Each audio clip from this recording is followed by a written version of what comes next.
Some people love to humiliate you in public. Make sure everyone hears. Make sure everyone knows you're a disappointment. My name is Natalie Foster. I am 34 years old. Last week, I attended a family dinner. My parents invited me, along with my 3 siblings and their spouses. The entire dinner, they mocked me, called me a failure, said I'd wasted my life, that I'd never amount to anything. My siblings laughed, my parents nodded. Everyone agreed I was the family embarrassment. What they didn't know, what they couldn't have known, is that I'm a forensic accountant for the FBI, and for 6 months I'd been building a case against my father's company. 4 hours after that dinner, the police knocked on my parents' door with a warrant for fraud, embezzlement, and tax evasion. My father's company, the one he was so proud of, the one he used to prove I was a failure, built on lies. Before I tell you what my father said when he realized I'd been investigating him, hit like, subscribe for justice stories. Drop your city. I need to tell you about my family. My father, Richard Foster, owns a commercial real estate company. Mid-sized, successful, or so it seemed.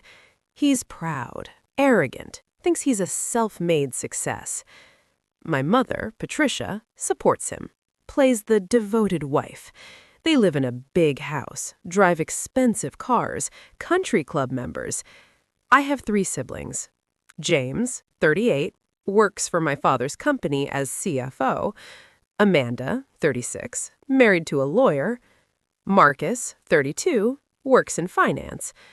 All successful, all accomplished, all living the life my parents approved of. Then there's me. I went to college for accounting, got good grades, got a job at a mid-size accounting firm, worked there for 3 years. Then I applied to the FBI, Forensic Accounting Division. I wanted to investigate financial crimes, white-collar fraud, money laundering. I got accepted, went through training, became an FBI forensic accountant. My parents were horrified. The FBI? That's government work. You'll make nothing. You're wasting your degree. I tried to explain. I'll be investigating crimes, financial fraud. It's important work. My father said, "You could work for me, make a real money. Instead, you're playing cop." I didn't work for him. I joined the FBI, started at GS-11, $55,000 a year. Not much, but it was important. My family never let me forget it. Every family gathering, they'd bring it up. Natalie's still playing detective, making, what, $50,000? While James makes $200,000. Natalie could have been successful, but she chose to waste her life. I ignored it. I loved my job. I was good at it. Over 6 years, I worked my way up, GS-13 by age 34, making $85,000. Still not rich, but respectable. I investigated fraud cases, helped prosecute white-collar criminals, put people in prison for embezzlement, tax fraud, Ponzi schemes. I was proud of my work. My family was ashamed of me. 6 months ago, my supervisor called me into her office. Her name is Lisa Chen. She said, "Natalie, we have a case. Commercial real estate company, possible fraud, tax evasion, embezzlement. We need someone to go through their financials." She handed me the file. Foster Commercial Real Estate. My father's company. I stared at the name. That's my father's company. Lisa looked at me. "I know. I pulled your background. Your father owns it. Your brother works there. That's why I'm asking you. Can you do this objectively?" I said, "What are the allegations?" She said, "Anonymous tip. Someone inside the company reported financial irregularities, false invoicing, skimming, money going to offshore accounts. We need to investigate." I said, "If there's fraud, I'll find it, family or not." She said, "Good. You're lead forensic accountant. You report to me directly." For 6 months, I dug into my father's company. Every transaction, every invoice, every wire transfer, every account. And I found everything. False invoicing. My father was creating fake vendors, fake invoices, paying them with company money. The money went to accounts he controlled. Over 3 years, he'd stolen $2.4 million. Tax evasion. He was underreporting income, hiding revenue, using shell companies, evading about $600,000 in federal taxes. Money laundering. He was running dirty money through the business from sources I couldn't immediately identify, but the pattern was clear. My brother, James, the CFO, was involved. He'd signed off on the fake invoices. He knew he was complicit. I documented everything, built an airtight case, hundreds of pages of evidence, bank records, wire transfers, invoices, tax returns, all showing fraud. I gave it to Lisa. She reviewed it. "Natalie, this is solid. Your father's going to prison." I said, "I know." She said, "Are you okay?" I said, "He's a criminal. He deserves it." She said, "We'll need to execute a warrant, arrest him, search the house and the business. Are you prepared for that?" I said, "Yes." She said, "You don't have to be there. We can keep you out of it." I said, "No, I want to be there." Last week, my mother called. "Natalie, family dinner, Saturday, 6 p.m., be there." I almost said no, but I decided to go. One last dinner before everything came crashing down. Saturday evening, I arrived at my parents' house. My siblings were there. James and his wife, Amanda and her husband, Marcus and his girlfriend. We sat down. Dinner started. Small talk. Then my father started. "So, Natalie, still working for the government? Still making $50,000? I said, "I make 85 now."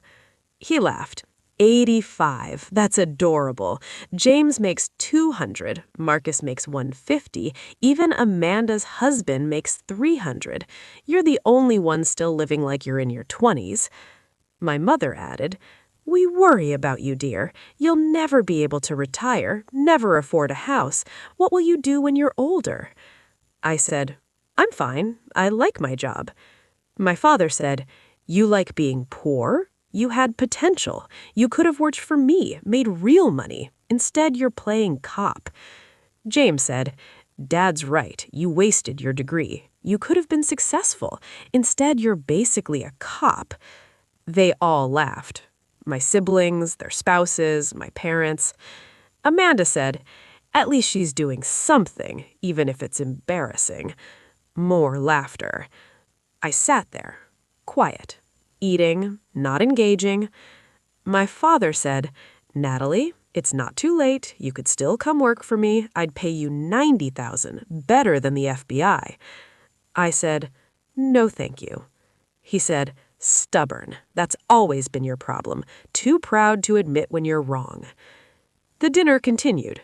2 hours of mockery, 2 hours of them laughing at me, calling me a failure, pitying my life choices. I smiled, said nothing, ate my food. At 8 p.m., I left. "Thank you for dinner." My mother said, "We love you, dear. We just want what's best for you." I said, "I know." I drove home, called Lisa. "It's done. You can execute the warrant." She said, "Are you sure?" I said, "I'm sure. Do it tonight." At midnight, 6 FBI agents, 4 police officers, and 3 forensic accountants showed up at my parents' house. They knocked. My father answered, in his bathrobe, confused. Agent Lisa showed her badge. "Richard Foster, we have a warrant to search this property and your business. We also have a warrant for your arrest." My father said, "What? For what?" "Fraud, embezzlement, tax evasion, money laundering." She handed him the warrant. He read it. His face went white. "This is ridiculous. I've done nothing wrong." Lisa said, We have evidence, bank records, invoices, wire transfers. You stole $2.4 million from your own company. You evaded $600,000 in taxes. You money laundered through your business. My mother was crying. This is a mistake. Richard, tell them. My father said, I want my lawyer. Lisa said, you can call him from the station. Richard Foster, you're arrested. They handcuffed him, read his rights, put him in the police car. Then they went for James. He lived 20 minutes away. Same procedure, warrant arrest, handcuffs, charges, fraud, conspiracy, aiding and abetting. Both my father and brother were booked that night. Bail set at $500,000 each. The next morning, the news broke. Local real estate executive arrested for fraud. My mother called me, hysterical. Natalie, your father's been arrested. They're saying he stole money. It's a mistake. You work for the FBI. Can you help? I said, calmly, Mom, it's not a mistake. The evidence is solid. She said, what evidence? How do you know? I said, because I built the case. I'm the forensic accountant